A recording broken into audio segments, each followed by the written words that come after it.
Good afternoon, everybody. Nice to see you all. Before we go to your questions, I've got a little scheduling update for you.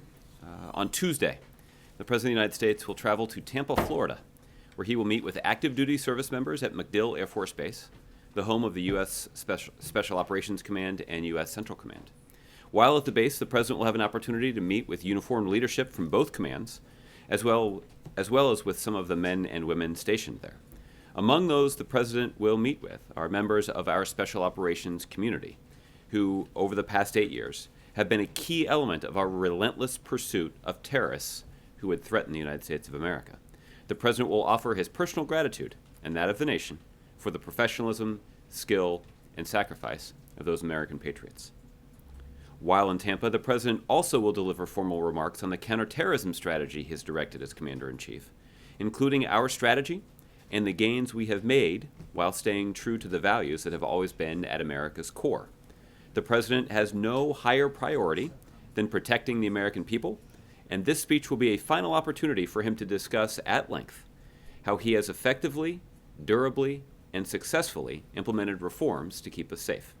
We'll have some more details on the speech next week, and additional details about the logistics of the Tampa visit then as well.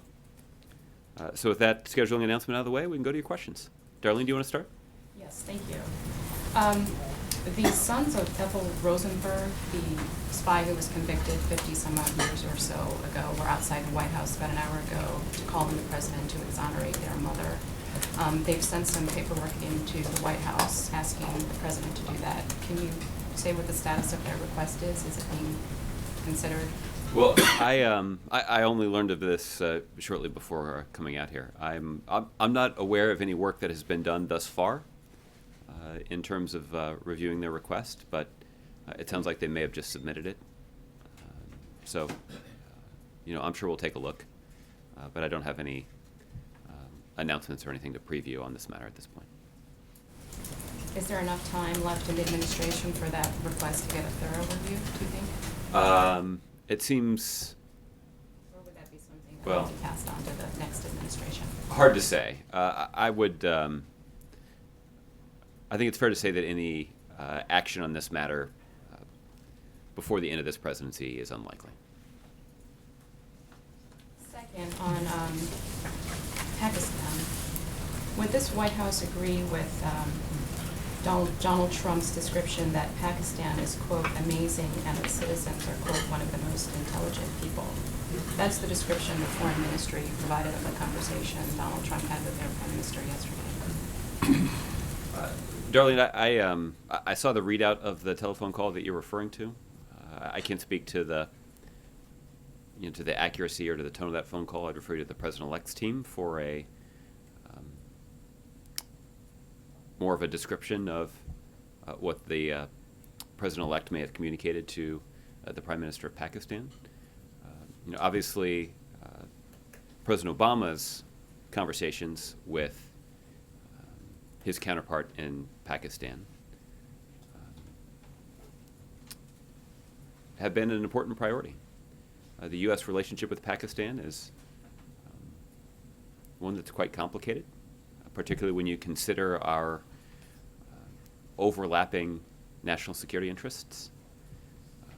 The relations between our two countries, particularly over the last 8 years, have not been smooth, consistently smooth, particularly in the aftermath of the raid on Pakistani soil that President Obama ordered to take Osama bin Laden off the battlefield. But this obviously is an important relationship. There have been areas where the United States and Pakistan have been able to effectively coordinate our efforts. But one of the things that I'm reminded of is that every president, regardless of which party they're in, benefits enormously from the expertise and service of thousands of patriotic Americans at the State Department. These are men and women. Some of them are career Foreign Service officers. Some of them are just career civil servants. But these are individuals who are committed and passionate about serving our country and representing our country overseas, regardless of who the president is. And President Obama benefited enormously from the advice and expertise that's been shared by those who serve at the State Department. And I'm confident that as President-elect Trump takes office, those same State Department employees will stand ready to offer him advice as he conducts the business of the United States overseas. Hopefully he'll take it. According to their readout, Donald Trump also said that he'd like to visit Pakistan, and I know President Obama's never been there. Not as president. Not as president. Is there anything you can say about why he never visited as president? Yeah, at one point in his presidency, I do recall President Obama expressing a desire to travel to Pakistan. For a variety of reasons, some of them relating to the complicated relationship between our two countries at certain times over the last 8 years. President Obama was not able to realize that ambition.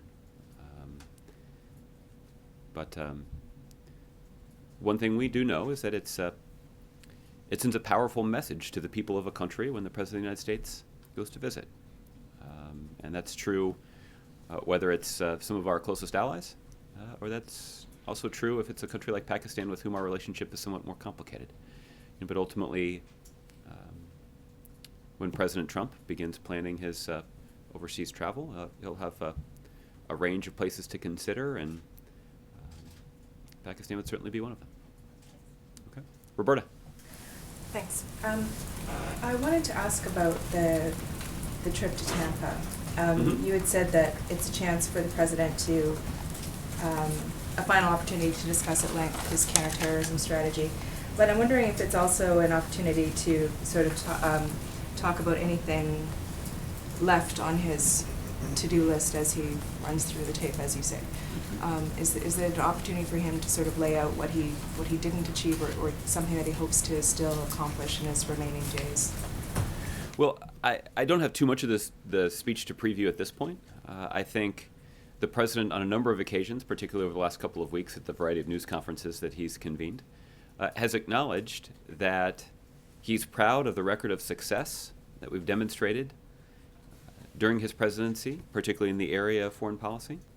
But there are some objectives that we did not complete. I'm confident that, in addition to listing off the numerous accomplishments and numerous reforms that we've successfully implemented, the president will certainly spend some time talking about the important work that remains to be done. And when it comes to transition issues and the transition for the intelligence community, how is the White House feeling about how that transition process is going? Apparently there's only one member of the transition team named so far to deal with the intelligence community issues.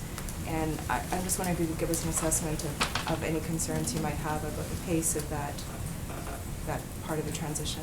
Roberta, I haven't gotten a detailed update about the status of transition efforts in the intelligence community. What I can tell you is that from the Obama administration perspective, we've been planning for the better part of a year to organize paperwork, organize briefings, prepare materials for the incoming administration. And that groundwork has been laid, and the president has made clear to his team that ensuring a smooth and effective transition is a top priority, and certainly is a top priority for the 50 days or so that are remaining. But I have not gotten an update on how it's been going with regard to conversations in the intelligence community. I think I'd refer you to them for the latest assessment. Okay, Michelle. We're going to see this event today on the carrier jobs announcement, and it's going to be this kind of presentation and celebration of that. And given the little that we know at this point about what was involved in that deal, do you think that it merits this this kind of event, and is it worthy of a celebration at this point? Well, listen, as you heard me say yesterday, we obviously welcome the news. Once the details are released, but based on what we know now, it appears that several hundred or maybe even 1,000 U.S. jobs will not be moved overseas, and that the plans have changed. That's obviously good news and an announcement that we would welcome. But again, as I mentioned yesterday, Mr. Trump would have to make 804 more announcements just like that to equal the standard of jobs in the manufacturing sector that were created in this country under President Obama's watch. This is good news, but the incoming president has a high bar to meet when it comes to putting in place the kind of economic policies that are going to benefit American workers. Let me give you one example, the overtime rule. And it's a poignant example because that was a rule that was scheduled to go into effect today, December 1st. This was a rule that President Obama announced earlier this year. But the bottom line is that every week there are millions of middle-class Americans who work more than 40 hours a week but don't receive any pay for their extra work. There are 87,000 such workers in Indiana. By definition, these are the hardest working people in America. And earlier this year, the administration finalized a rule to expand overtime protections to more than 4 million Americans, something that would boost wages by $12 billion over the next decade. This is boosting pay for people who are, by definition, middle-class Americans and Americans who are working harder than just about everybody else. So, the way that this rule was implemented was that we modernized the way that the government calculates the salary threshold under which most workers qualify for overtime. And that essentially changed the threshold from $23,700 to $47,500 and indexed it to inflation going forward. And this would essentially ensure that people who were intended to be eligible to collect overtime pay could do so. Unfortunately, this rule was blocked just a couple of days ago by a federal district court judge in Texas. And that's unfortunate that you essentially had Republican governors colluding with some of the biggest businesses in America to prevent the hardest working middle-class Americans from getting a raise. If anybody deserves a raise in this country, it's middle-class Americans who are working overtime and not getting paid for it. So, hopefully this is the kind of thing that Democrats and Republicans would actually be able to work together to implement. I haven't heard what the president-elect has had to say about this, but the possibility is there may be 87,000 middle-class workers in Indiana who may be interested in what he has to say about this, and another 134,000 workers in Ohio who are affected by this rule who may be interested in what he has to say about it as well. What does the administration think of the details that we know so far, that it was millions of dollars in tax incentives to stay, and then I guess there are other pieces that we don't know of it? Yeah, listen, I think at this point it's, I think ultimately we'd have to rely on the executives at Carrier to explain why they made the decision that they did. But again, if we're talking about 1,000 U.S. jobs that have been saved, we would welcome an announcement like that. But again, that's we need to see another 804 of them to equal the number of jobs in the manufacturing sector that were created in the United States under President Obama's watch. So you're saying it's good, but it's not that great? I mean, how would you kind of... No, if you're one of those, if you're a worker or you live in one of the 1,000 families where that paycheck is being collected, then obviously that's welcome news. I'm not criticizing it at all. I think what I'm trying to highlight is, as you evaluate the strategy that's being put forward by the president-elect, I think it's worthy drawing a comparison to what was done in the last 8 years under President Obama. And if you'll indulge me, We talked a little bit about the Affordable Care Act earlier this week, sort of some metrics that you could use to judge the wisdom and approach that's put forward by the incoming administration with regard to health care reform. We've put together some metrics that you could use to judge the performance of the incoming administration's economic policy. And many analysts who've looked at the data have concluded that some of the rhetoric from the president-elect was critical to his success in winning the election. So I think people come in with some high expectations. So let's look at some metrics. The first would be jobs. Under President Obama and under the strategy that we have implemented, our economy has seen the largest streak of total job growth in our nation's history. Over the last 80 months, we've created 15.5 million jobs, and the unemployment rate has been cut in half from its peak that was reached back in 2011. So on the jobs front, President Obama has set quite a high standard, and one that will be a high bar for the next administration to live up to. The second metric would be wages. So far in 2016, we've seen wages grow at an annual rate of 3.1%. That's good wage growth. Not off the charts, but it's good. And we'll see if that's a rate that the policies of the next administration can continue. The third metric is something that got a lot of attention during the campaign: inequality. And what we know about 2015 is our country made historic progress in reducing inequality under the leadership of President Obama. We saw the median household income rise at the fastest rate on record, $2,800 a year, or 5.2%. The largest gains were for middle-class and working families and for low-income households, who in 2015 saw their income rise almost 8%, while those at the top saw their income rise less than 3%. So we see a growing economy. We see wages and income growing for everybody in the country, but growing faster for those in the middle and at the bottom. That is important progress in reducing inequality, and certainly will be a high standard for the incoming administration to meet. Just two more. The fourth one is actually something that should be familiar to the president-elect and many of the people that he has nominated to his economic team, and that's just the stock market. Since President Obama took office, let me be precise. Since the stock market reached its low in March of 2009, just 2 months after President Obama took office, the S&P 500 has more than tripled. That certainly means money in the pocket for a lot of people who invested in the market, and certainly a lot of money in the retirement accounts of a lot of middle-class workers who've been saving for their retirement and investing in the stock market. We'll see how the incoming administration performs based on market reactions to some of the policies they put forward. The last thing I would note is poverty.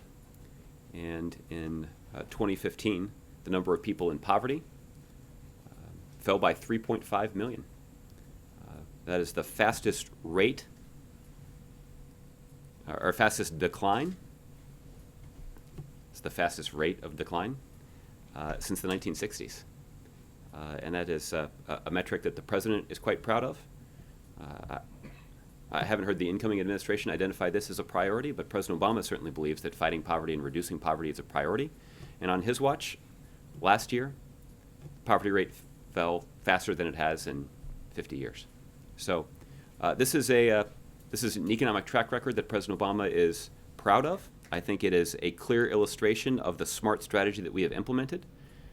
The president-elect is preparing to take office, vowing to overhaul that strategy. We'll see if the reforms that he's promising work as well as what the Obama administration has been able to achieve. And again, I can understand why the stories that you may be working on today may not have room for all of this data, but at some point in the future, Well, you could say something about there'll the be. dollar as well, maybe about the strength of the dollar. Well, I'll let the incoming Treasury Secretary comment on that. But what I will, at some point, there will be some senior economic official for the Trump administration standing up here talking to all of you about the success of their economic strategy and hopefully you'll draw upon some of the notes from this conversation and ask them about it. Okay, and just one more Go thing, ahead. sorry. No, I should apologize for the long answer, but I appreciate. I will. 15 more questions. Okay, so Pakistan read out this phone call with Donald Trump, and they included direct quotes Mhm. saying, in part, "You have a very good reputation, you're a terrific guy, you're doing amazing work, which is visible in every way.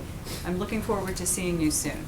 Mhm. So does this, well, given the meetings that we've seen and the ways that they were conducted, as well as the phone calls and the contacts that have been made with foreign leaders, do you think that this signals a different kind of engagement around the world? And does the administration have concerns so far? Well, listen, I mean, what you have read from is a readout that was put out by the Pakistani government reflecting a conversation and reflecting the words chosen by the president-elect. So I just don't have a lot of insight into either of those things. What I can say is that President Obama benefited from the professionalism and expertise of career diplomats at the State Department who were able to offer him good advice about engaging with world leaders. Every president has benefited from that advice, and I think that President Trump would certainly benefit from it in the same way that President Obama did when he took office. Okay, thanks, John. Okay. Go ahead, Juliana. Thanks. Just to follow up on Michelle's question about the tax incentives that Mhm. were offered to Carrier as part of this deal, does that raise any concerns in the White House that, it sets a standard that other companies can say, we're going to ship jobs overseas to Mexico and think that they can extract economic incentives? Well, listen, I think it's hard to tell at this point exactly what was driving Carrier's decision. I've seen a lot of speculation. Some people have speculated that it was the promise of improved, improved is probably not the right word, the promise of federal taxation policies that would benefit Carrier. I know there's been some speculation that Carrier was threatened based on the defense contracting business they have with the U.S. government. There's also been some reporting to indicate that Carrier's decision was actually driven not by any federal level decisions, but by decisions that were made at the state level, potentially by the lame duck governor of Indiana, who also happens to be the vice president-elect of the United States. So there's a lot to unpack here. Ultimately, I think the executives at Carrier, if they choose to do so, will have to explain the decision that they made. I think the point that you are raising, though, Juliana, I think is a legitimate one, which is what is the most effective strategy for ensuring that the United States continues to be viewed by countries and companies around the world as an attractive destination for investment. And we have seen foreign direct investment in the United States increase under President Obama. It's because a lot of companies and countries recognize all of the advantages that are present or that exist in the United States, from our workforce, from our infrastructure, to our education system, to an environment that makes innovation possible. All of that has been part of our strategy. And the strategy under the Obama administration, as I just laid out, I think has served the American people, American workers, and the broader U.S. economy quite well. We'll have an opportunity to measure whether or not the results stack up for the kinds of reforms that President Trump is promising. Are there concerns, though, that they've set up a moral hazard? Well, listen, the strategy that the incoming administration is promising to use is very different than the strategy that we have pursued. And I think there's ample evidence to indicate that the strategy pursued by the Obama administration is one that yielded great economic benefits for the country. But President Trump won an election vowing to do it differently. And we'll have an opportunity to evaluate his approach based on the facts. They've got a lot to measure up to, and it looks like we'll have an opportunity to do that. Okay. Hans. You'll still be in the private sector. To go back to the wage growth issue, do you expect, based on what we're learning about the new Treasury Secretary, potential new Treasury Secretary, do you expect to pay, or wealthy Americans will pay a higher or less overall tax burden? Well, even some of the rhetoric that we're hearing from the incoming administration is difficult to discern. During the campaign, I know that the president-elect vowed to raise taxes on people like him, and just yesterday, his the individual that he intends to nominate to be Secretary of the Treasury, indicated that that there would actually be no change in the net tax that's paid by higher income Americans. So, look, I think the fact is they're still formulating exactly what their policy is going to be. And when it comes to tax reform, we know that ends up being complicated business because it has to move through the United States Congress, too. Again, one of the things that I did not include on here was tax policy, but you could certainly include in here the wisdom of the approach that President Obama has pursued in terms of locking in, making permanent tax cuts for middle-class families while asking those at the top to pay a little bit more. And that's had a positive impact on our economy, a positive impact on job growth, a positive impact on broader economic growth, a positive impact on reducing the deficit, and had the benefit of making our country just a little bit more fair. So the kind of approach that President Obama has pursued, I think, has been a good one, and the facts bear that out. But it sounds like we'll have an opportunity for another president to come in and suggest a different approach. But we'll have a chance to see how it stacks up with the approach put forward by the Obama administration. So, thanks. Kevin. Thanks, Josh. Can you have someone, Jason or one of your staff, send out those notes you just sort of rattled off, those economic Yes. notes? I appreciate that. On the carrier thing, I know you probably were just making the point that you all had a great deal of success in your approach economically, but I think some people wondered if you were kind of taking a shot when you said, well, he's going to have to do it 800 more times to sort of get to where we are. Given the sensitivity of the people on the ground who are very worried, very concerned about losing their jobs, did you want to walk that back a little bit? No, because again, I certainly am not doing anything other than welcoming the announcement from Carrier that stands to benefit potentially 1,000 workers and 1,000 families in Indiana. That's good news. There's I don't have anything bad to say about it. I think the observation is just a coherent strategy will be required to ensure that people all across the country can enjoy the benefits of a particular economic strategy. And the economic strategy that we have put forward is one that saved actually more than 1 million jobs in the manufacturing sector and created another 805,000 jobs in the manufacturing sector. So again, I think if anything, I'm suggesting that the success of the incoming administration in protecting those manufacturing jobs is something that they're going to have to aggressively ramp up if they want to meet the standard set by the Obama administration. Just a little rough math would indicate that if President Trump is fortunate enough to serve 2 terms in office for 8 years, he's probably going to have to average about 2 of these announcements a week, every week of his 8-year presidency, in order to meet the same standard. So, bar's high, but he'll have an opportunity to try it his way, and we'll see if it works. I want to ask you about the Rolling Stone interview, and I don't want to make more of this perhaps than some people might. Okay. The president was talking about the untenable nature of this sort of patchwork of having marijuana laws, in Colorado and Washington, and there's a new one in California and Massachusetts, and then other states have medical marijuana provisions. Mm-hmm. He's not suggesting, or I'm going to ask you, is he suggesting that there needs to be a federal standard when it comes to the management of marijuana law? Yeah. I think what the president is suggesting is that it's increasingly difficult for federal law enforcement officials to be enforcing the law differently in a variety of states. And as we see more states change their laws with regard to marijuana, it makes it more challenging for federal law enforcement officials to enforce the law. So that's something that I think that the next administration is going to have to grapple with, and certainly law enforcement officers in the next administration and some policymakers are going to have to sort of consider what's the most effective way to move forward here. I don't think the president at this point was trying to signal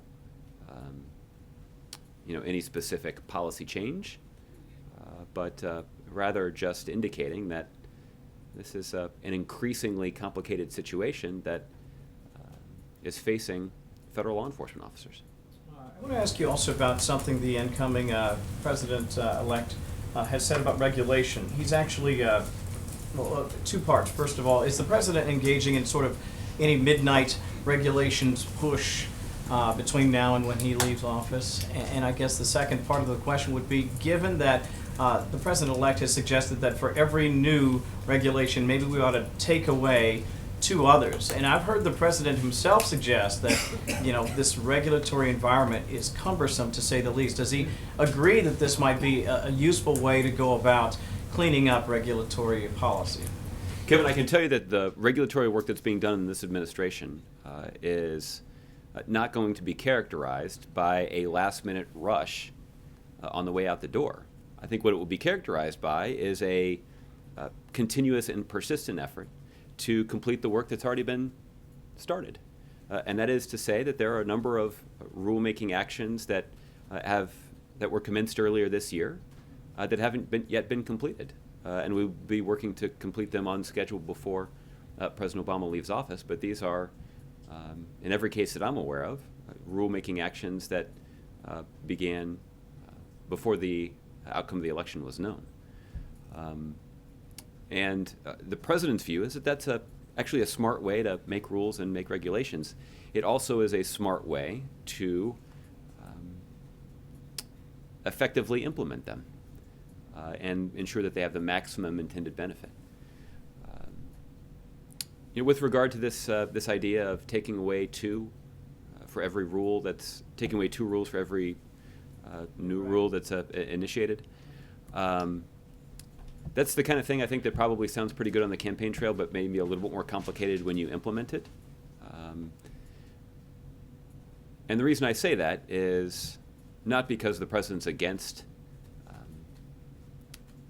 eliminating regulations. In fact, President Obama has actually presided over a regulatory look-back proposal that has resulted in the elimination of a substantial number of regulations with a substantial economic benefit. We can get you the particular numbers. So we've been engaged in a regulatory look back to take away rules that don't make sense anymore, that are outdated, that are unnecessarily cumbersome. Because I think people have an expectation that to the extent that government is involved in some aspects of the economy, they shouldn't be posing an unnecessarily high burden to companies or to private individuals. And that's certainly something that has been an important part of the regulatory look-back process. So, but I think the point is that each of those rules that are considered for repeal should be evaluated on the merits and shouldn't just be evaluated because somebody decided to create another rule in another place. Okay? Tolu. Thanks, Josh. And a couple of times you've been asked about the calls between the president-elect and the leader of Pakistan. You've mentioned that there are career diplomats at the State Department who are able and willing to help the president get ready for those types of discussions. Mm-hmm. Is that to be read as some kind of tacit criticism of Trump for not taking advantage and talking to the State Department before making several calls to world leaders? No, I can't speak to any conversations that the president-elect may have had with the State Department. It's possible that he was briefed by the State Department before that call. I don't know. You'd have to ask them. I think I'm just making the observation that there are dedicated experts, public servants at the State Department that have years of experience that they have amassed that they're prepared to use to advise the incoming president. And President Obama benefited from that expertise, and I'm sure that President Trump will as well. I also wanted to ask you about, there's been a letter sent by 7 Democratic senators on the Intelligence Committee, basically saying that the president should declassify some of the intelligence regarding Russian interference with the election. Has the president received that letter? Is that something that you're considering here? I've been briefed on the letter. I don't have a sense of what the status is of responding to that letter. Obviously, in advance of the election, the intelligence community released a letter to the public presenting their own analysis and some of the conclusions that they had reached about the efforts of the Russians to use some of their tools in cyberspace nefariously to try to undermine confidence in our political system. And that's something that we talked about quite a bit in advance of the election. But if there are additional details that these members would like to have declassified, then I'm confident we'll take a look at it, but I wouldn't hazard a guess at this point about what kind of response they would receive. Just one more on the JASTA legislation, the Justice Against Sponsors of Terrorism. Oh, yeah. Senator, I remember that. It seems to be coming back in the news as Senator Graham. It does, doesn't it? Senator McCain are offering an amendment or a change to that legislation to, I guess, specify that. Offering a change to a piece of legislation that they passed. And then when the president expressed some concerns about it, they passed it anyway over his objection. Then the president, recognizing that this was going to be a problem, vetoed the bill. And these same members, knowing that these problems existed, still overrode his veto. And now 2 months later are trying to figure out how they can clean up the mess they created. That's the bill, right? I'm sorry to do that to you, Tilly. I couldn't resist. Yeah, so. This is Jeopardy. It's good question. I know, it's good. This is really good. Has the White House reviewed the changes that are being offered up, and are they sufficient to basically get the president's support? Right. Well, we've obviously been in regular communication with members of Congress for months.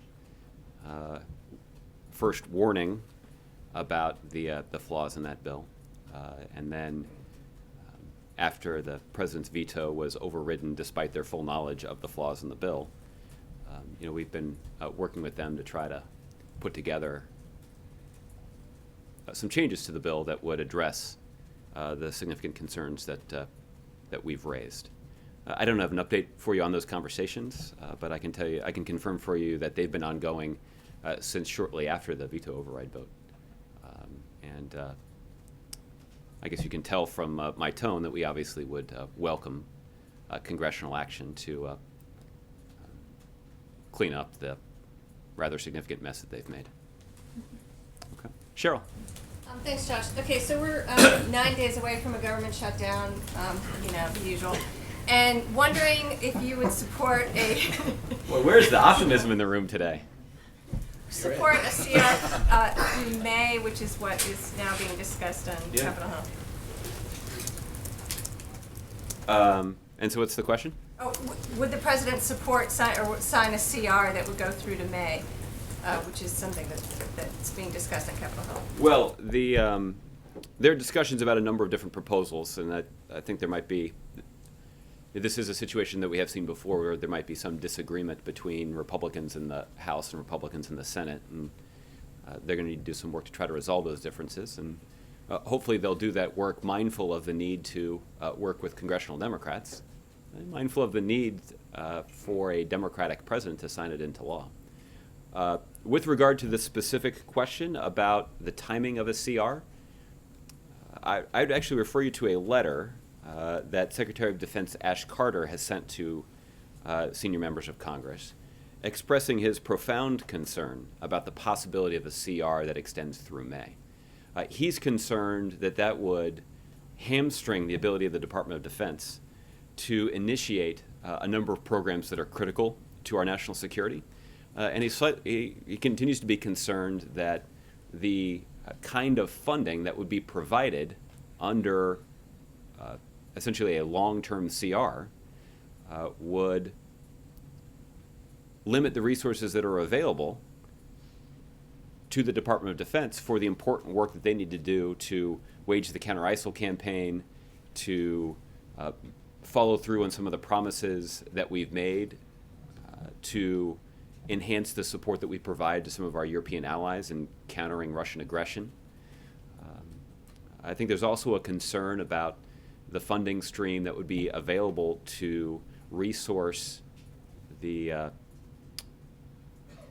military commitment that we've made to Afghanistan. So his problems, the concerns that he's raised are quite significant, and the concerns that he's expressed are shared by the Commander-in-Chief. So this is something that my colleagues at the Department of Defense have conveyed to members of Congress, and I hope that members of Congress will take very seriously the responsibility that they have to adequately resource our men and women at the Department of Defense who are doing work every day, putting their lives on the line to keep us safe. It seems like the least that Congress could do would be to just pass a budget and make sure that our men and women in uniform have what they need to keep us safe. That's a basic responsibility of the Congress. It is one that Republicans in Congress have shirked far too often. And the election's over.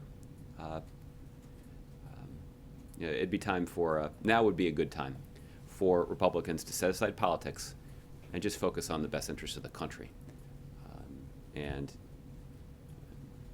passing a CR that extends through May would be inconsistent with that kind of approach. And would that also apply to other, the government at large? How bad would it be to have a CR through May? Well, our most prominent concerns are at the Department of Defense. There are other concerns other places. There's a reason that Congress is tasked with passing a budget every year. And passing a budget on time for a year gives the United States government the certainty that it needs to plan effectively and make sure that the interests of the American people are being well served. Passing a budget resolution for 2 or 3 months at a time is not a very good approach. So we're hopeful that if Congress does have to pass a CR, that it's a short one so that they can get back to work after the holidays and actually pass one through the remainder of the fiscal year. Obviously, the ideal would be for them to pass a budget through the remainder of the fiscal year. But given that that budget bill is unlikely to be forthcoming, we're hopeful that that will be able to come back after the start of the year and do that rather quickly and not wait till May, I guess is the point. Okay. Lana. A Russian diplomat says that the Kremlin is talking directly to the President-elect's transition team about Syria, which is the White House. I can't speak to any conversations that they may be that may be taking place on that matter. I know that the President-elect's team has given voice to the principle that you've heard me cite on a number of occasions, which is the United States of America has one president and one commander-in-chief at a time, and Barack Obama will be the President of the United States until January 20th, at which point he'll hand off that awesome responsibility to the President-elect, and it'll be his responsibility to determine an effective path forward. I think it's been widely chronicled that the President-elect has been engaged in some conversations with world leaders, but the descriptions of those calls have primarily been social calls and him returning congratulatory calls that he received in the aftermath of the election. But again, for greater insight into the potential substance of those conversations, I'd refer you to the President-elect's team. Less about the insight, because I don't expect you to know what the President-elect is saying with the leaders in the Kremlin, but does that concern the White House? Does it feel like they're going around sort of diplomatic protocol? Well, again, there's this principle that I think it's important for everyone to acknowledge, and the President-elect's team has acknowledged it. And I think it's been reflected in a lot of the statements and actions that they've taken over the last 3 weeks, which is that there's one President of the United States at a time, and right now, at this time, Barack Obama is the President of the United States, but on January 20th, we'll do the transition. It's important for everybody in the United States to understand that that principle is being observed by both the President and the President-elect. It's also important for people around the world to understand that that principle is operative. So again, it's hard for me to render a judgment one way or the other without knowing the content of the conversations. And as we discussed, I just don't. Bernie Sanders called the carrier deal corporate welfare. Does the White House disagree with that assessment? Well, again, at this point, it's hard to tell exactly what kind of deal has been brokered between. $1 million from Indiana. Yeah. Well, listen, that's there's some indication that it was the promise of a federal benefit that may have actually changed their mind. It's just hard to tell what exactly swayed them. It's also hard to tell exactly what they were offered. It does appear that they were offered a substantial economic incentive by the lame duck governor of Indiana, who's also the vice president-elect of the United States. And these kinds of state-based incentives are something that states will often do to try to compete for business. But I'd refer you to Indiana about the wisdom of the approach that Governor Pence has elected to pursue. We spent a lot of time earlier this week talking about phone calls between the president-elect and the president. Have there been any more? If there have been, I will not be the one to announce them. What about with former Secretary of State Hillary Clinton? Any calls that have occurred beyond the one that we talked about that happened on election night? Not that I'm aware of, but again, if those kinds of calls took place, we'd likely keep them private. And yesterday, Senator Chuck Schumer invited the defeated Democrats in the Senate to have lunch with him. Would we expect that, or are there any plans that the president might do the same with his former Secretary of State? I'm not aware of any social plans that they have at this point, but if that changes, we'll let you know. All right? Okay. Francesca. Earlier you said that this would be a final opportunity for the president to talk about his terrorism strategy. Do you also expect this to be his final domestic trip? And could we expect to see another major policy speech from him before he leaves office on January 20th? I wouldn't rule out additional domestic travel in January, but we'll keep you posted. And as far as another, at least major speech, I understand that would fall under that as well, but even here at the White House, do you have any plans for additional major policy speeches, particularly in other areas? Nothing to announce right now, but stay tuned. Thank you. All right. Dave. Thanks, Josh. I wanted to follow up on Tolu's question about the Intel Committee and the Russian hacking. The Democratic senators said in their letter that they were conveying specifics through classified channels to the White House, and you said you've been briefed on this. Can you confirm that the White House has received whatever sensitive information they had? I can confirm that we received the letter that they sent over. I can't speak in any detail about the contents of the package that they sent over. But we'll do what we always do, which is we'll carefully review and consider the requests from those senators. But at this point, I wouldn't predict what kind of response they'll receive.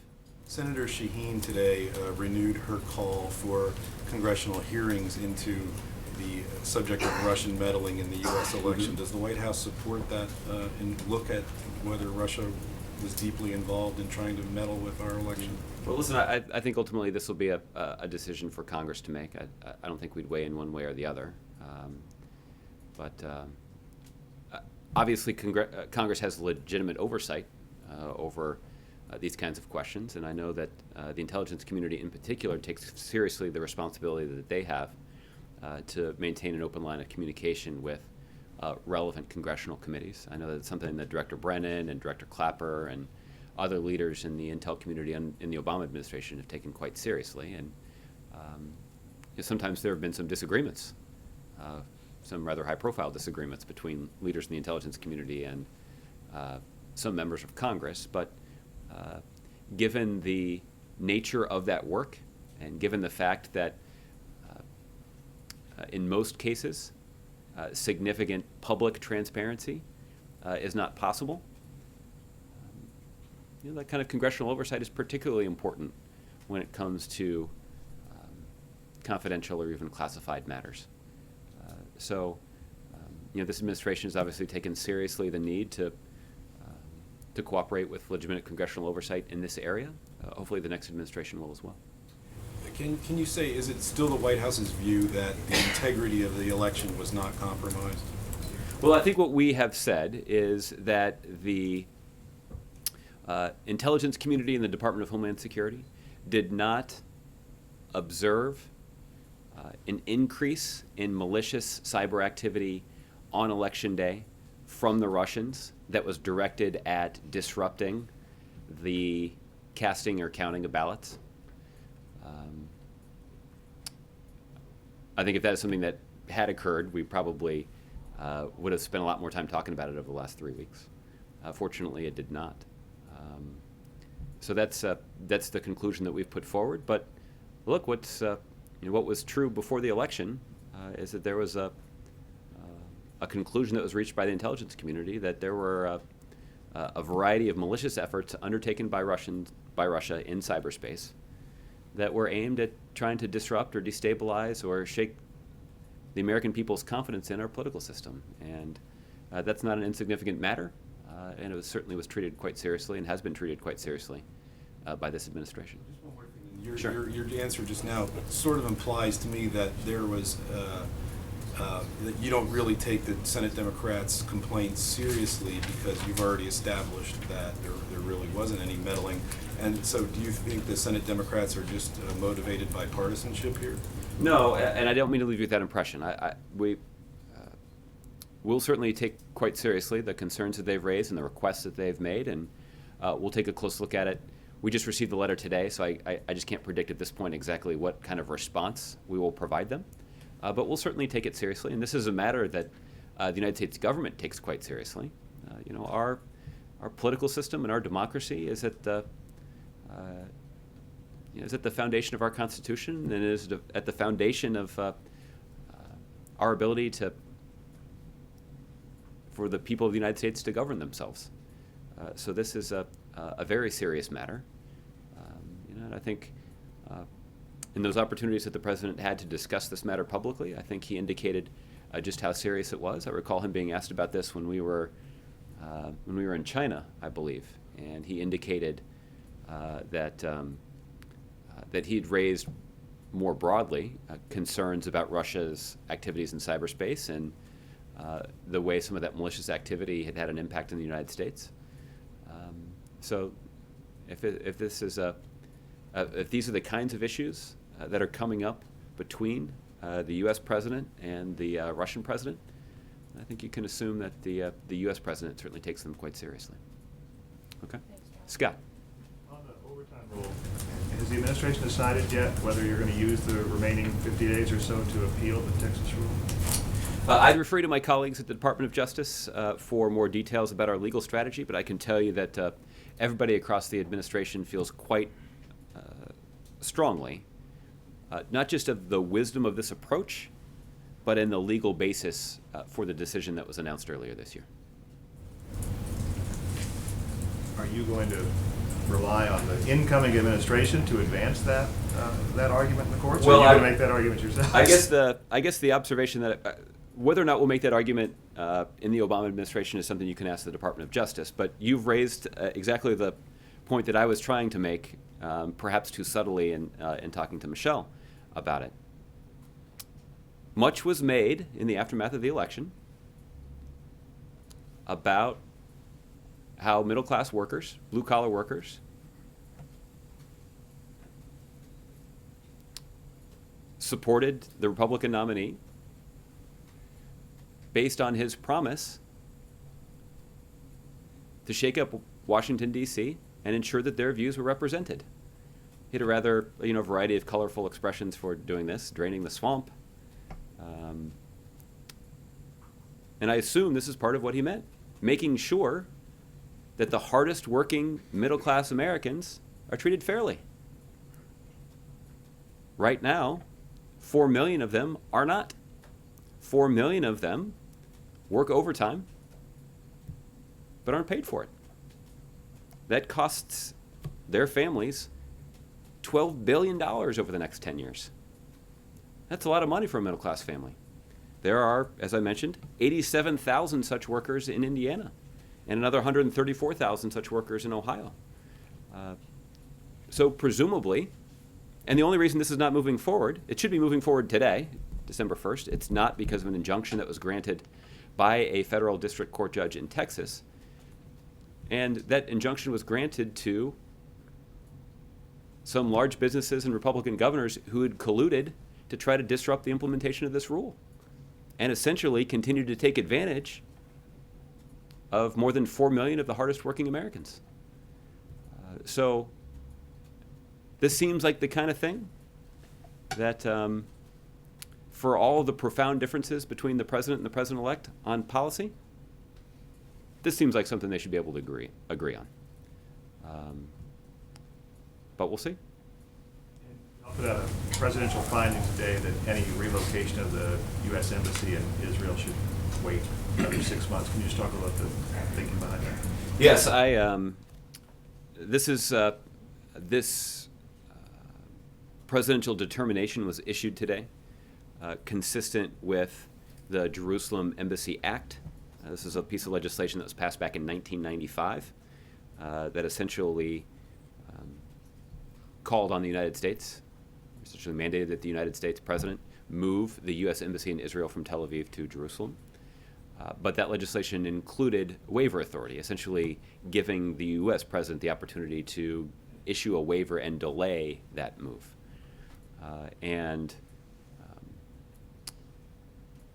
That waiver has to be invoked every 6 months, and that's something that President Obama has invoked every 6 months of his presidency over the last 8 years.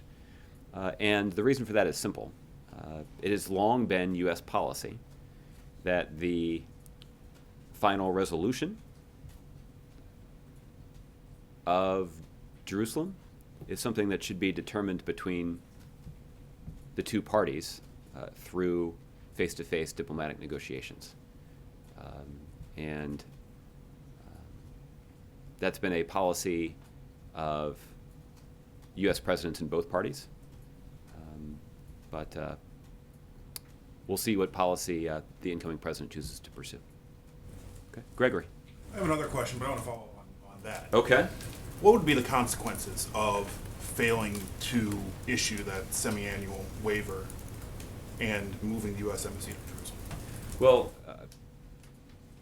in almost every case, and maybe it's true in every case, that the U.S. Embassy in a foreign country is located in that country's capital.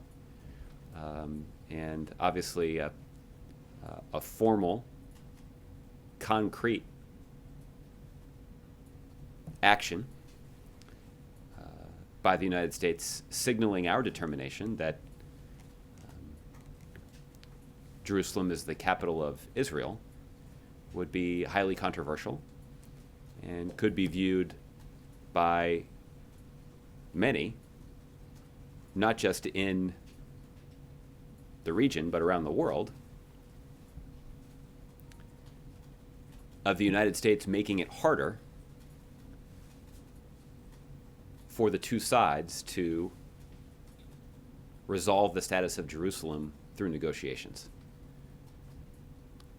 The United States has, again, this has been the policy not just of the Obama administration, but of Democratic and Republican administrations since 1995.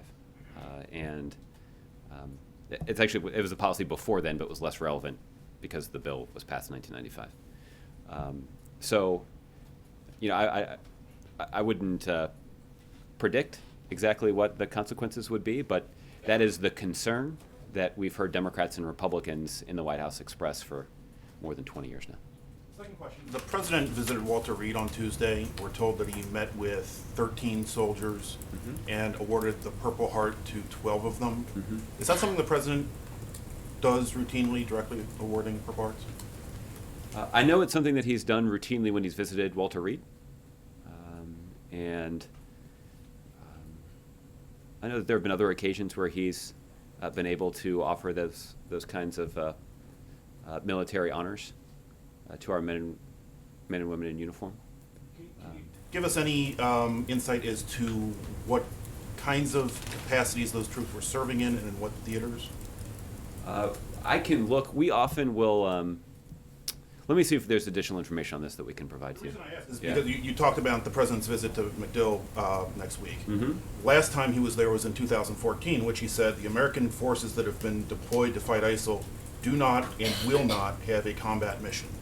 And you've addressed this a number of times, but if we are not engaged in combat operations, how is it that American troops are being injured due to hostile fire? Well, Gregory, this is something that we've discussed a lot, and it's important for people to understand exactly what the president's approach is here. And it's simply this.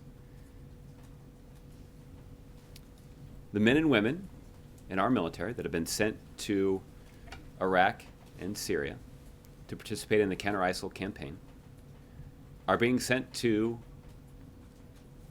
some of the most dangerous places in the world.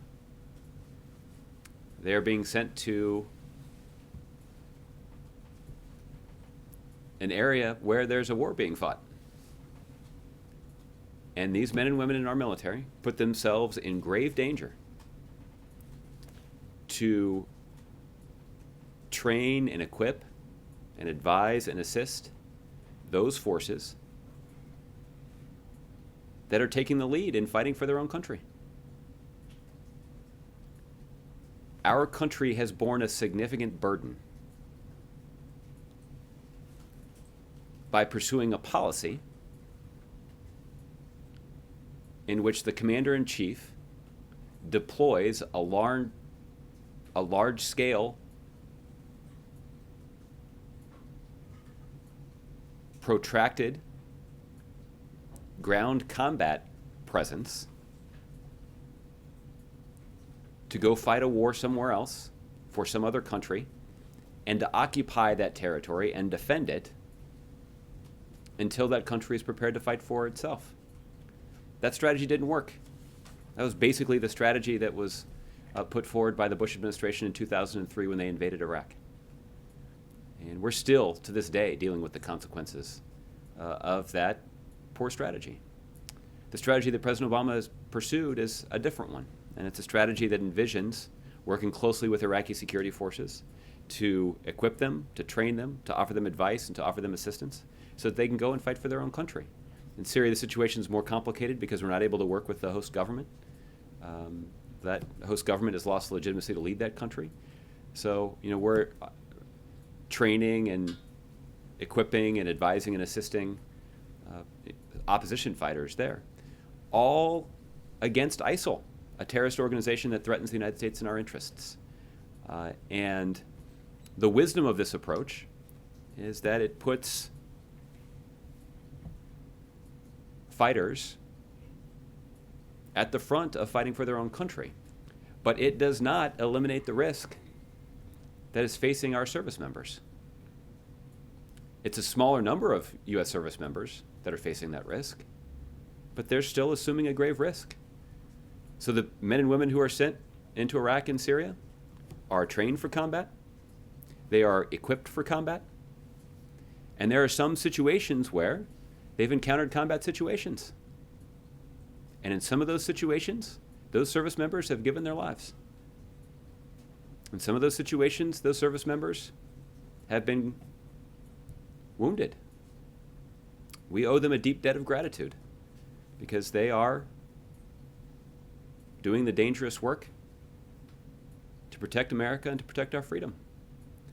And President Obama pays tribute to that service in a variety of ways, including by traveling to Walter Reed once a quarter to visit with those service members, to visit with their families, to check on their recovery, and occasionally to award them military honors. But it's important for people to understand that the mission that President Obama has given them is different than the mission that President Bush gave many more U.S. service members. But the mission that they've been given by President Obama is one that's dangerous, and in some cases requires them to pay the ultimate sacrifice.